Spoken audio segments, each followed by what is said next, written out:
কিছু কিছু মেয়েরা অনেক স্বপ্ন নিয়ে শ্বশুরবাড়িতে যায়, বিশেষ করে তার বরের ভালোবাসা, শ্বশুরবাড়ির আদর, শাশুড়ির ভালোবাসা, অনেক কিছু পাওয়ার আশায়। কিন্তু সব কিছু ভুল হয়ে যায়।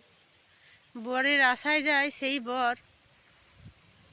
বরের ছায়া পর্যন্ত মিলে না। তারা ভাবে পরের বাড়ি মেয়েটা পরেরই থাক, নিজের বাড়ির আপনজনদের, মা বাবা, দাদা বৌদি, এদেরকে গুরুত্ব দেওয়া বেশি। কিন্তু দিন শেষে দেখবে ভাই, ওই পরের বাড়ির মেয়েটাই তোমার জন্যে ভাত আগলিয়ে বসে আছে।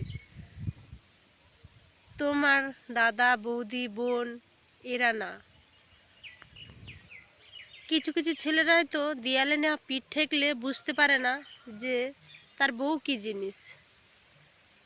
তারা তো সবসময় নির্ভরশীল হয়ে আছে, মা বৌদি এরা। কিন্তু 7 জন্মের সাথী সে, তাকে একটু গুরুত্ব দিও, অবশ্যই তুমি উজাড় করে ভালোবাসা পাবে। শুধুমাত্র দুমুঠো ভাত খাওয়ার জন্যে কোনো স্ত্রী তার বাপের বাড়ি ছেড়ে শ্বশুরবাড়িতে আসে না। আসে একটু সম্মান, একটু ভালোবাসা পাওয়ার জন্যে, তার স্বামীর সঙ্গে সারা জীবন সুখে থাকবে বলে।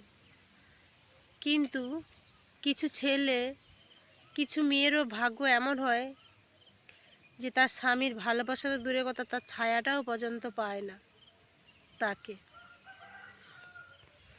ভাই, নিজের স্ত্রীকে একটু গুরুত্ব দাও, কষ্ট দিও না। মনে রেখো, নারী কষ্ট পেলে নষ্ট হয়, পরে আবার তাকে দোষ দেওয়ার জন্য তো সবাই আছে, তোমার বাবা মা, আত্মীয় স্বজন, তোমাদের পরিবার। কিন্তু ভিতরে খুঁটিয়ে দেখে কি সেই মেয়েটা কেন নষ্ট হলো, সেই তোমাদেরই কারণে। তাই একটু ভালোবাসা দিও, নিজের স্ত্রীকে একটু সম্মান দিও। দেখবে তোমার দেখা দেখি আশেপাশে স্বামীরা তার স্ত্রীকে ভালোবাসতে শুরু করেছে, সম্মান করতে শিখেছে। লোকে বলে দেখা দেখি বাস, দেখা দেখি চাষ, লাগালাগি বাস।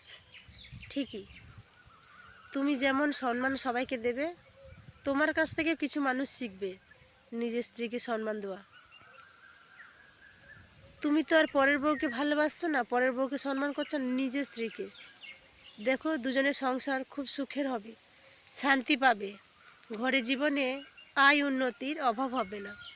নিজের স্ত্রী ঘরের লক্ষ্মী, সেই লক্ষ্মী পুজো না করে নিজের লক্ষ্মীর প্রতি ধ্যান দাও।